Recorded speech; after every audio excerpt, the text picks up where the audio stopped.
Hello friends, welcome to our initiative आप success study channel. आज की क्लास में इन्वायरमेंट से रिलेटेड प्रैक्टिस पेपर सॉल्व करेंगे।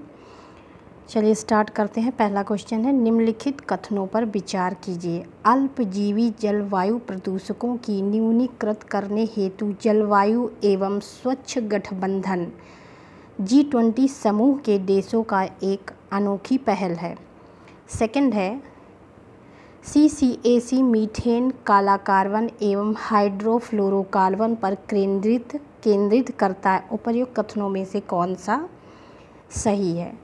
इसका करेक्ट आंसर हो जाएगा ऑप्शन 2 केवल 2। इसका करेक्ट आंसर क्या होगा? ऑप्शन 2 केवल 2 सही है इसका ऑप्शन 2। अगला क्वेश्चन है,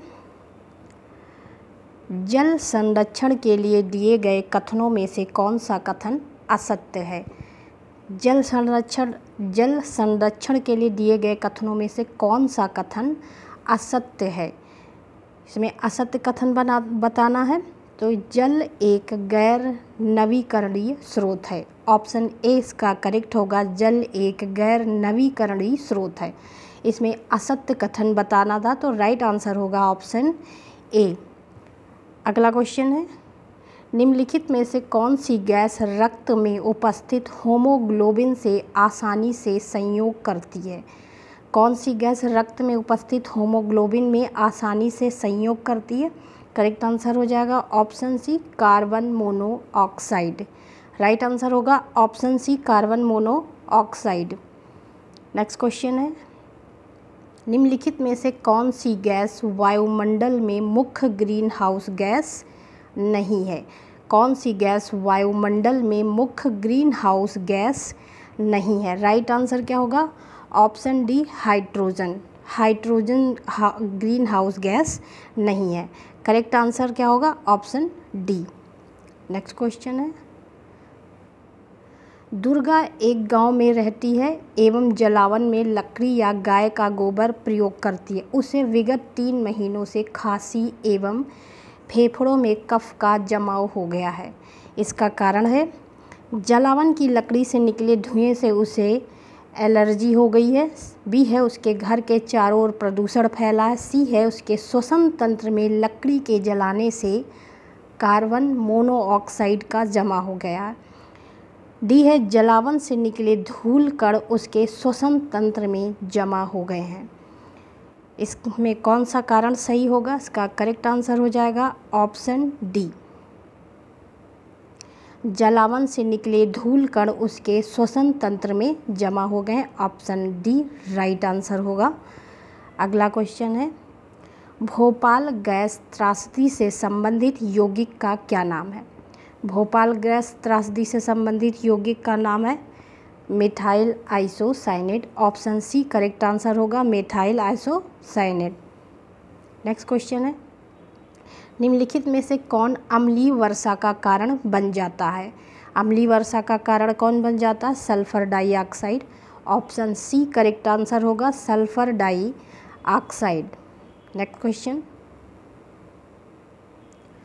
अगला क्वेश्चन है, अम्लीय वर्षा में निम्नलिखित में से क्या अधिकतम मात्रा में रहता है? अम्लीय वर्षा में अधिकतम मात्रा में क्या रहता है? इसका करेक्ट आंसर हो जाएगा option C, H2SO4। H2SO4 option C correct answer होगा। अगला क्वेश्चन है, हमारे देश के शहरों में वायु गुणवत्ता सूचकांक एयर क्वालिटी इंडेक्स का परिकलन करने में साधारणतया निम्नलिखित वायुमंडलीय गैसों में से किन को विचार में लिया जाता है? Carbon dioxide, carbon monoxide, nitrogen oxide, sulphur dioxide. Methane, पांचवा है मीथेन। नीचे दिए गए कूट का प्रयोग से सही उत्तर बताना है। इसका करेक्ट आंसर हो जाएगा ऑप्शन बी, 2, 3 और 4। राइट आंसर होगा ऑप्शन बी, 2, 3 और 4। अगला क्वेश्चन है, बायोगैस संयंत्र से निकली निम्नलिखित में से किस गैस का प्रयोग ईंधन गैस के रूप में किया जाता है? किस गैस का प्रयोग ईंधन गैस के रूप में किया जाता है? ऑप्शन डी, मीथेन का। नेक्स्ट क्वेश्चन है, निम्नलिखित में से अम्ल वर्षा के लिए कौन सा उत्तरदायी होता है? अम्ल वर्षा के लिए कौन उत्तरदायी होता है? CO2, CO, propane, NOS, SO2। इसका करेक्ट आंसर क्या हो जाएगा? Option D, NOSO2। Correct answer क्या होगा? Option D. अगला क्वेश्चन है, निम्नलिखित में से कौन सी राष्ट्रीय गंगा नदी बेसिन प्राधिकरण national Ganga river basin authority NGRB की प्रमुख विशेषताएं हैं? नदी बेसिन योजना एवं प्रबंधन की इकाई है। अगला, यह राष्ट्रीय स्तर पर नदी संरक्षण प्रयासों की अगुवाई करता है। तीसरा है, NGRBA का अध्यक्ष चक्रानुक्रमण आधार पर इन राज्यों के मुख्यमंत्री में से एक होता है जिससे होकर गंगा बहती है। नीचे दिए गए कूट के आधार पर सही उत्तर बताना है। इसका करेक्ट आंसर हो जाएगा ऑप्शन ए, 1 और 2। राइट आंसर क्या होगा? 1 और 2। ऑप्शन ए इसका करेक्ट आंसर हो जाएगा। अगला क्वेश्चन है, निम्नलिखित में से कौन जैव निम्नीकरणीय है? प्लास्टिक, पॉलीथीन, पारा, मरकरी, रबर। करेक्ट आंसर क्या हो जाएगा? Rubber. Option D correct answer होगा। अगला क्वेश्चन है, भारत के कुछ भागों में पेयजल में निम्नलिखित में से कौन सा प्रदूषक पाया जाता है? भारत के कुछ भागों में पेयजल में निम्नलिखित में से कौन सा प्रदूषक पाया जाता है? पहला है आर्सेनिक, सॉर्बिटाल, फ्लोराइड, फार्माल्डिहाइड। पांचवा यूरेनियम। नीचे दिए गए कूट का प्रयोग करते हुए सही उत्तर बताना है। इसका करेक्ट आंसर हो जाएगा ऑप्शन सी, 1, 3 और 5। 1, 3 और 5 करेक्ट आंसर होगा। अगला क्वेश्चन है, निम्नलिखित पद्धतियों में से कौन सी कृषि में जल संरक्षण में सहायता कर सकती है?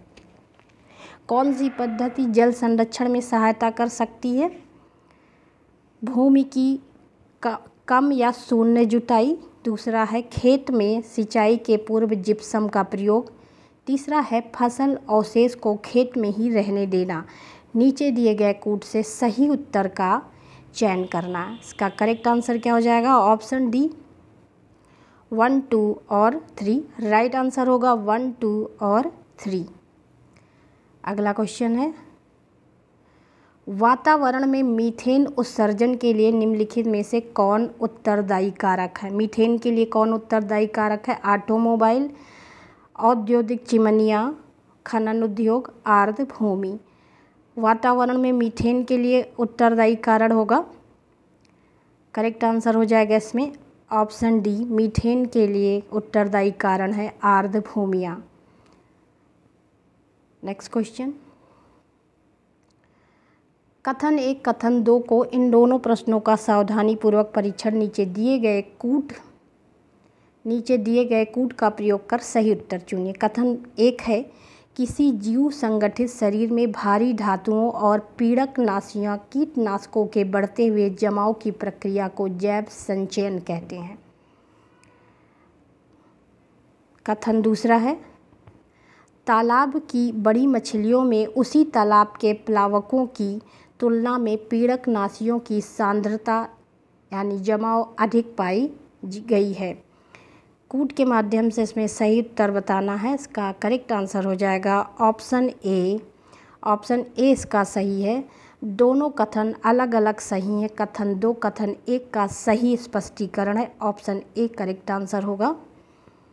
अगला क्वेश्चन है, जैव ऑक्सीजन मांग किसके लिए मानक मापदंड है? जैव ऑक्सीजन मांग किसके लिए मानक मापदंड है?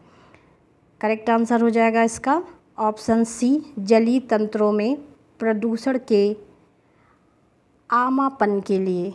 ऑप्शन सी इसका करेक्ट आंसर हो जाएगा। अगला क्वेश्चन है, निम्नलिखित युग्मों पर विचार कीजिए। पदार्थ, विवादास्पद रसायन। लिपस्टिक है, इसमें सीसा। दूसरे में है शीतल पेय, ब्रोमिनित वनस्पतिक तेल।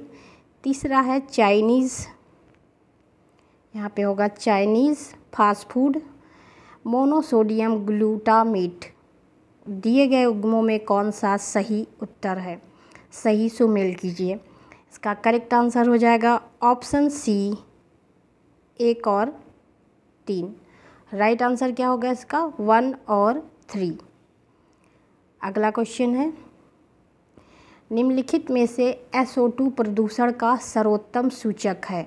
SO2 का सर्वोत्तम सूचक है, प्रदूषण का सर्वोत्तम सूचक है ब्रायोफाइटा, लाइकेन, सी है शैवाल और डी है टेरिडोफाइट। इसका करेक्ट आंसर हो जाएगा option B lichens. Option B correct answer होगा। अगला क्वेश्चन है, पेयजल के लिए पीएच मान वांछनीय सीमा क्या है? पेयजल की पीएच वांछनीय सीमा क्या है? करेक्ट आंसर क्या हो जाएगा? ऑप्शन सी 6.5 से 7.0।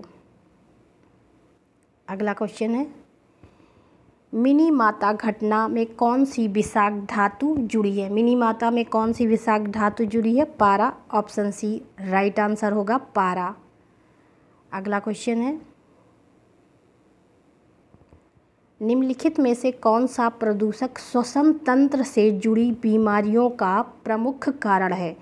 कौन सा प्रदूषक श्वसन तंत्र से जुड़ी बीमारियों का प्रमुख कारण है? राइट आंसर हो जाएगा इसका ऑप्शन बी विलंबित सूक्ष्म कण। ऑप्शन बी इसका करेक्ट आंसर होगा। नेक्स्ट क्वेश्चन है, निम्नलिखित ऊर्जा ईंधनों में कौन सा ईंधन पर्यावरण के लिए सबसे अनुकूल है? निम्नलिखित ऊर्जा ईंधनों में कौन सा पर्यावरण के लिए सबसे अनुकूल है? करेक्ट आंसर होगा hydrogen. Option A right answer होगा हाइड्रोजन। अगला क्वेश्चन है, निम्नलिखित में से कौन सी प्रदूषक गैस प्राकृतिक रूप से औद्योगिक गतिविधियों के परिणाम स्वरूप दोनों से उत्पन्न होती है? राइट आंसर हो जाएगा option D methane. Option D correct answer है मीथेन। अगला क्वेश्चन है, शहरी क्षेत्रों में नाइट्रोजन ऑक्साइड NO2 के कारण प्रदूषण का प्रमुख स्रोत है। शहरी क्षेत्रों में नाइट्रोजन ऑक्साइड के कारण प्रदूषण का प्रमुख स्रोत है सड़क परिवहन। ऑप्शन ए राइट आंसर होगा सड़क परिवहन।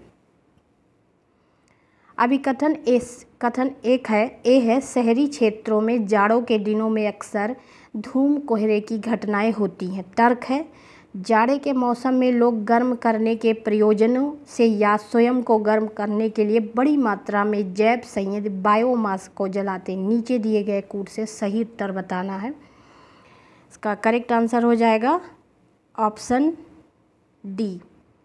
राइट आंसर होगा ऑप्शन डी। ए सही है, आर गलत है। अगला क्वेश्चन है, निम्नलिखित में से कौन सा कारक मृदा अपरदन की क्रिया में सहयोग नहीं करता? कौन सा कारक मृदा अपरदन की क्रिया में सहयोग नहीं करता? अपवहन। ऑप्शन ए राइट आंसर होगा अपवहन। नेक्स्ट क्वेश्चन है, वायु, भूमि, जल, मृदा के भौतिक रासायनिक क्रिया जैविक लक्षणों में एक अवांछनीय परिवर्तन कहलाता है। राइट आंसर क्या हो जाएगा? ऑप्शन सी प्रदूषण। सी इसका करेक्ट आंसर होगा। नेक्स्ट क्वेश्चन है,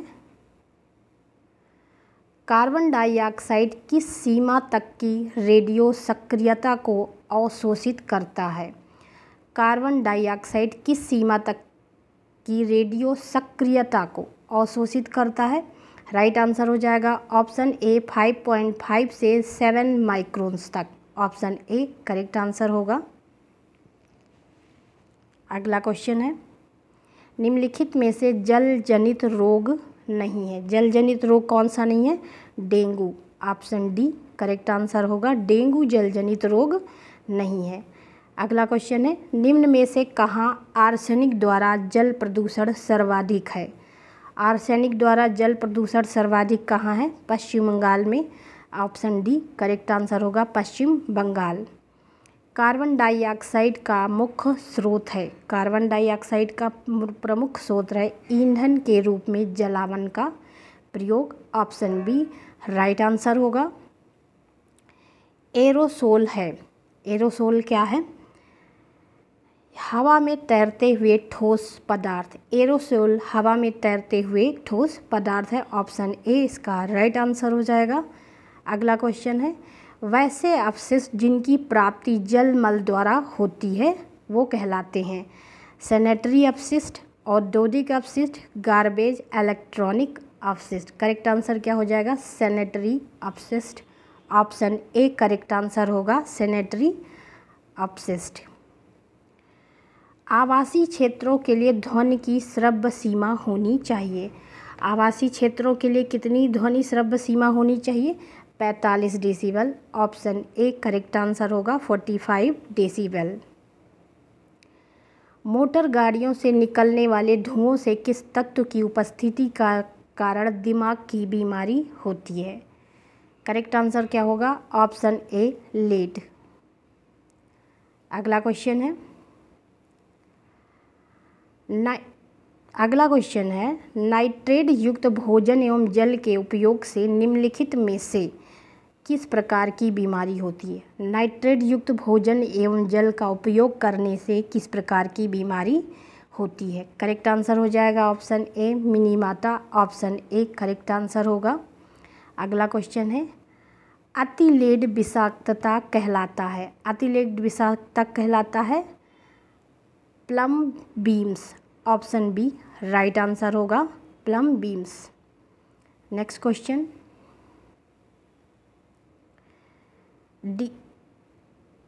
अगला क्वेश्चन है, डीडीटी के जल में घुलनशीलता एवं जलाव पेलिकन बतखों की संख्या में कमी है, इसका क्या कारण है? डीडीटी के जल में घुलनशीलता एवं जमाव के कारण पेलिकन बतखों की संख्या में कमी आई, इसका कारण क्या है?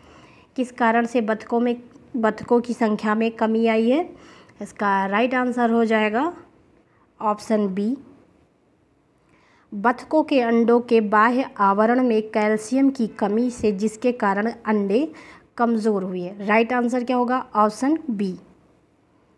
अगला क्वेश्चन है, ग्रामीण स्वच्छता सर्वेक्षण के अनुसार स्वच्छता के मामले में सबसे ऊपर कौन सा राज्य है?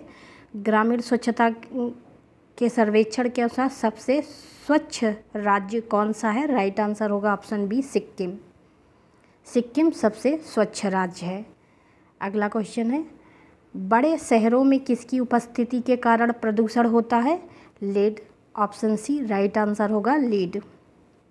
अगला क्वेश्चन है, पीने योग्य जल में आर्सेनिक की क्या मात्रा होनी चाहिए? पीने योग्य जल में आर्सेनिक की मात्रा 0.05 मिलीग्राम लीटर होनी चाहिए। 0.05 मिलीग्राम लीटर पीने वाले जल में आर्सेनिक की मात्रा होनी चाहिए। राइट आंसर होगा ऑप्शन सी। अगला क्वेश्चन है, निम्नलिखित में से कौन सा एक द्वितीयक प्रदूषक नहीं है? द्वितीयक प्रदूषक नहीं है sulphur dioxide. Option B correct, C correct answer होगा, सल्फर डाइऑक्साइड। निम्नलिखित में से कौन सा गैसीय वायु प्रदूषक नहीं है? कौन सा वायु प्रदूषक नहीं है? Hydrogen, hydrocarbon. Option C correct answer होगा, हाइड्रोकार्बन। अगला क्वेश्चन है, निम्नलिखित पर विचार कीजिए। पहला है कार्बन डाइऑक्साइड, दूसरा है नाइट्रोजन के ऑक्साइड, तीसरा है सल्फर के ऑक्साइड। उपर्युक्त में से किसका उत्सर्जन तापीय विद्युत संयंत्र से कोयले के जलाने से होता है? इसका करेक्ट आंसर हो जाएगा ऑप्शन डी 1, 2 और 3। ऑप्शन डी करेक्ट है, 1, 2 और 3। अगला क्वेश्चन है, 3 दिसंबर 1984 को भोपाल स्थित यूनियन कार्बाइड फैक्ट्री में निम्नलिखित में से किस गैस के रिसाव से हजारों लोगों की जान गई? 3 दिसंबर 1984 को भोपाल स्थित यूनियन कार्बाइड फैक्ट्री में किस गैस के रिसाव से हजारों लोगों की जान गई थी? राइट आंसर हो जाएगा option D methyl isocyanate. Option D correct answer होगा। अगला क्वेश्चन है, अम्लीय वर्षा होती है। अम्लीय वर्षा होती है जीवाश्म ईंधन का जलावन के रूप में SO2 एवं NO3 के अधिक उत्सर्जन से। राइट आंसर होगा ऑप्शन सी। अगला क्वेश्चन है, ईंधन के रूप में कोयले का उपयोग करने वाले शक्ति संयंत्र प्राप्त फ्लाई ऐश के संदर्भ में निम्नलिखित कथनों में कौन सही है। पहला है, फ्लाई ऐश का उपयोग भवन निर्माण के लिए ईंटों के उत्पादन में किया जाता है। दूसरा है, फ्लाई ऐश का उपयोग कंक्रीट के कुछ पोर्टलैंड सीमेंट अंश के स्थानापन्न रिप्लेसमेंट के रूप में किया जाता है। तीसरा है, फ्लाई ऐश केवल सिलिकॉन डाइऑक्साइड तथा कैल्शियम ऑक्साइड से बना होता, इसमें कोई विशाल टॉक्सिक तत्व नहीं होता। नीचे दिए गए कूट से सही उत्तर चुनिए। इसका राइट आंसर हो जाएगा ऑप्शन ए 1 और 2। राइट आंसर क्या होगा? ऑप्शन ए 1 और 2। अगला क्वेश्चन है, जल प्रदूषण स्तर को बताने वाला सर्वाधिक सामान्य सूचक जीव कौन सा है? जल प्रदूषण स्तर को बताने वाला सर्वाधिक सामान्य सूचक जीव कौन सा? ई कोलाई, पी टाइफी, सी विवोरिया और डी है एंटी अमीबा। इसका करेक्ट आंसर क्या हो जाएगा? Option A E coli. Right answer क्या होगा इसका? Option A E coli. ये आज की प्रैक्टिस सीरीज़ का लास्ट क्वेश्चन था। आप लोग इसकी प्रैक्टिस करते रहिए। All the best, have a good day.